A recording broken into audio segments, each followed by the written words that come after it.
Muy bien, muchachos. Entonces vean que esta fotografía de transmisión del núcleo se ve muy claramente, muy bonito, la membrana interna y externa del núcleo y el espacio periplásmico entre las dos. Y vean cómo la membrana externa del núcleo, como les decía, tiene un montón de ribosomas y se prolonga con está fusionada, es una prolongación de la membrana del retículo endoplásmico rugoso. Estas zonas en color más oscuro son de heterocromatina, es decir, la cromatina que está muy condensada y que tiene genes inactivos o durmientes, y la zona gris claro es la eucromatina, donde está más descondensada la cromatina y se encuentran los genes activos. ¿Cuáles son los genes activos? Los que están transcribiendo, los que están produciendo un mensaje para producir proteína. Y aquí vemos la estructura de un nucleolo muy conspicua, muy bonita. Como en esta otra que vemos aquí, vean, tenemos la membrana externa y la membrana interna de la envoltura nuclear, tenemos el nucleoplasma, tenemos la eucromatina, la heterocromatina aquí, más electrodensa, más oscura y condensada.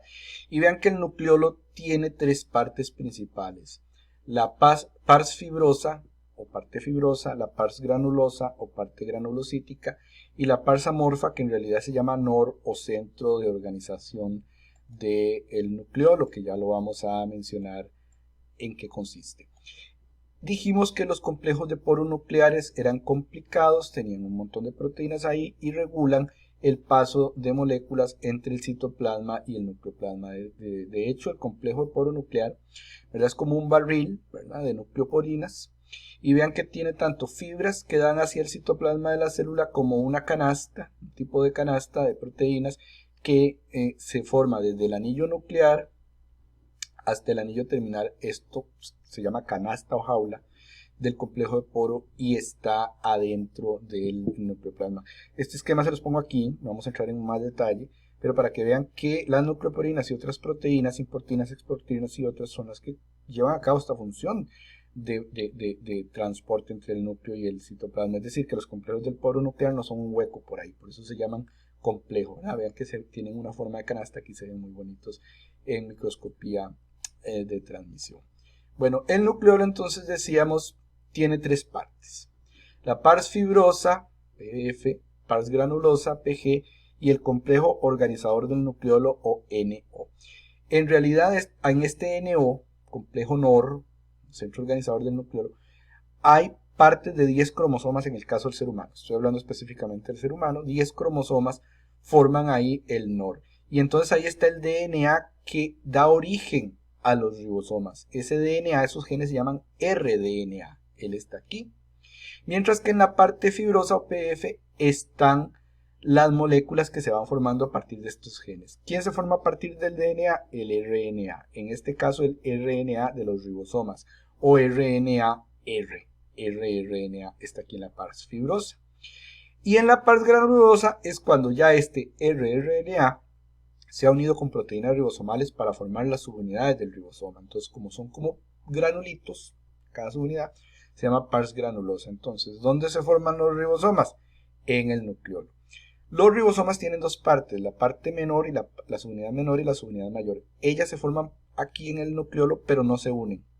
Hasta que pasan por el complejo del poro nuclear y llegan al citoplasma, una subunidad mayor busca a una subunidad menor y forman un ribosoma completo, ¿verdad?, que se llama monosoma. Pero entonces esta síntesis de las subunidades del ribosoma ocurre en el nucleolo. Como dijimos, si el DNA está deshilachado y descondensado, se llama cromatina. Recuerden que no es solo DNA la cromatina, sino que tiene proteínas principalmente, pero no únicamente, histonas. Y si ya se condensa, se empaqueta, se llama cromosoma. Entonces, ¿qué es un cromosoma? Una condensación de la cromatina. En este caso vemos dos cromosomas condensados aquí de mamífero, X y Y, ¿verdad?, que son los cromosomas sexuales. El X es el más grande, el Y es el más pequeño. X sexo femenino, Y sexo masculino. Un cromosoma condensado entonces va a tener una estructura. Después ustedes van a ver ese tema más detalladamente, pero por ahora, bueno, saber por lo menos las partes fundamentales de un cromosoma.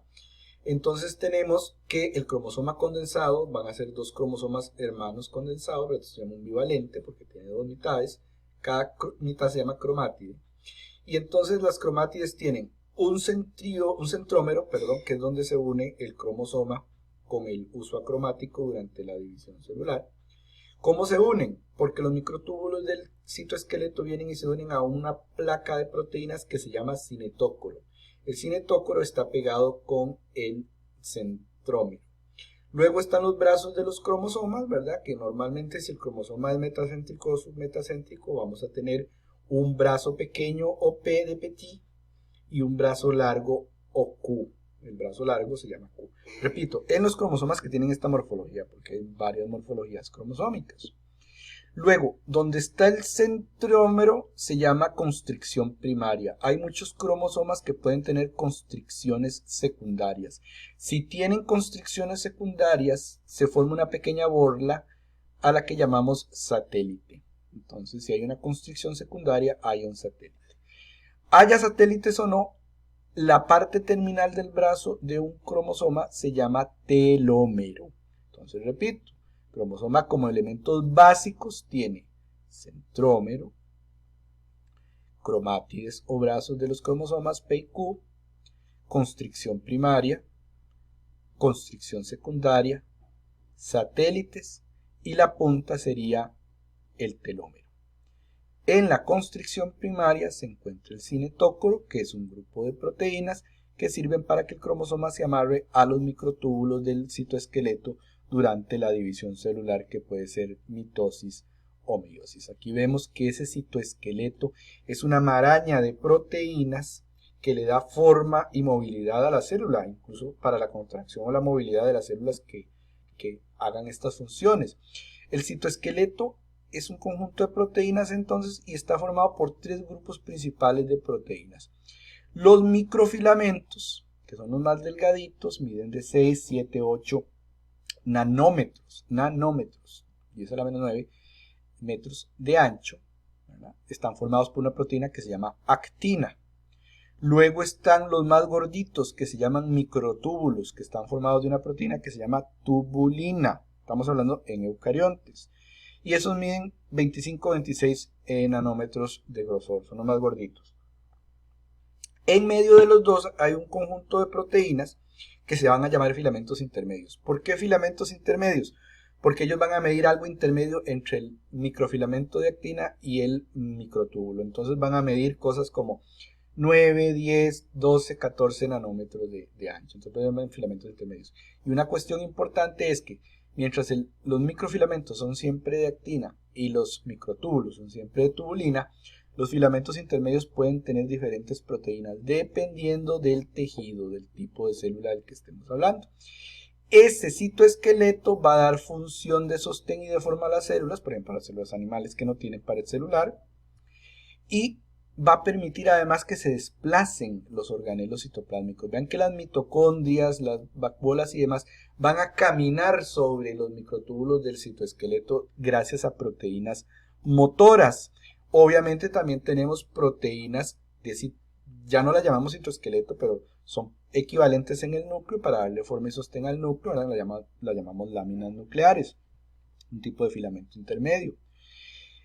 En el citoesqueleto de actina y de tubulina tenemos que los microfilamentos de actina, que llaman F-actina porque son fibrosos, son formados por la polimerización de actina globular o G-actina. La G-actina se activa por hidrólisis de ATP y forma una cadena larga que se llama actina F o microfilamento de actina. En el caso de los microtúbulos de tubulina, la tubulina existe como alfa-tubulina y beta-tubulina. Son dos isoformas. Cuando estas se unen por medio de la fosforilación del GTP, ¿verdad? Por medio de su actividad GTPasa, forman un heterodímero. Dímero significa dos proteínas distintas y heteros, que son distintas. Heterodímero, dos dímeros, que son alfa-tubulina y beta-tubulina. Entonces ellos por hidrólisis de GTP forman el microtúbulo, ¿verdad? Que en general el microtúbulo tiene 13 protofilamentos de alfa-beta-tubulina. Muy bien, durante la división celular, mitosis o meiosis, se forman estos microtúbulos que van a amarrarse a los cinetócoros de los cromosomas y van a separar los cromosomas duplicados para repartirlos entre las dos células hijas. Esto se llama el uso acromático. Entonces el uso acromático es un arreglo del citoesqueleto que permite separar los cromosomas durante la mitosis o la meiosis. ¿Quién forma el uso acromático? Que se llama acromático porque, bueno, era difícil de teñir y qué sé yo. Lo forma en las células animales un par de estructuras que se llaman centríolos, que son como barriletes de microtúbulos que organizan el uso acromático. Entonces, de la división celular se duplican los centriolos, se van dos centriolos para un polo de la célula, un extremo, y los otros dos para el otro extremo de la célula, forman el uso acromático y después separan los cromosomas duplicados en cromosomas hijos. En el caso de las células animales, los centriolos están adentro de una estructura que se llama centrosoma. El centrosoma es el centro organizador de los microtúbulos o mTOC. Ese centrosoma va a tener anillos de una proteína, ¿verdad?, que se llama gamma tubulina, que son estos que vemos aquí en rojo, y a partir de los anillos de la gamma tubulina van creciendo los microtúbulos del uso acromático. Entonces, el extremo más del microtúbulo va creciendo hacia la periferia de la célula. Y vean que entonces así se organiza el uso acromático. Las células de las plantas usualmente no tienen centriolos. Entonces dijimos que una diferencia entre células animales y vegetales es que las animales tienen centriolos, las vegetales no, usualmente no. Pero sí van a tener un tipo de estructura parecida o equivalente a un centrosoma que organiza el uso acromático, como vemos aquí, porque ellas también tienen uso acromático. Entonces practican la división de sus cromosomas sin necesariamente tener centriolos. Ahora, como todo en biología y en ciencia, siempre hay excepciones. La única regla que existe en biología es que no hay reglas. Siempre hay excepciones a las reglas. Entonces, tenemos células vegetales de ciertos grupos como briófitos, pteridiófitos o helechos y cícadas, que son un tipo de gimnosperma, que sí tienen centriolos en alguna etapa de la vida. Pero esas son las excepciones. La mayoría de las veces las plantas no tienen centriolos, pero sí tienen estructuras equivalentes a los centrosomas que están asociadas a la envoltura nuclear. Entonces están en la periferia del núcleo. Eso es algo importante de conocer. Y el otro elemento del citoesqueleto eran los filamentos intermedios. Estos filamentos intermedios van a tener, ¿verdad?, una región alfa helicoidal, ¿verdad?, que contienen repetidos, secciones repetidas, y otras que contienen secciones no repetidas.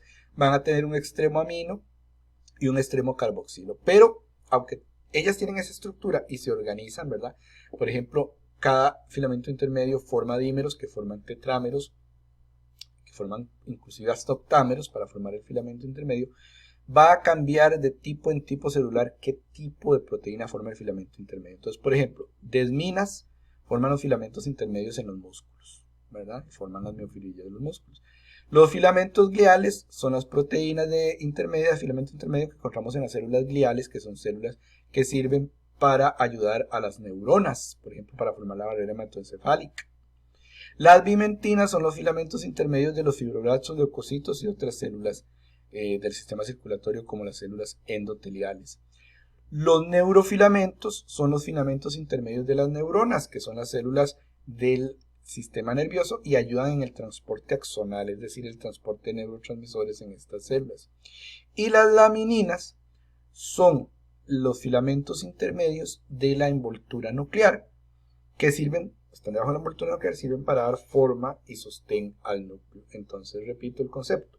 El citoesqueleto va a tener microfilamentos de actina, microtúbulos, y los que están en medio se llaman filamentos intermedios. Y el tipo de proteína que forma el filamento intermedio va a cambiar de célula en célula o de tejido en tejido. Va a depender del tejido. Y estos filamentos intermedios normalmente forman tetrámeros, dímeros, tetrámeros, protofilamentos, y estos protofilamentos van a formar el filamento final, al que denominamos filamento intermedio. Continuamos en la siguiente sección de la videoclase.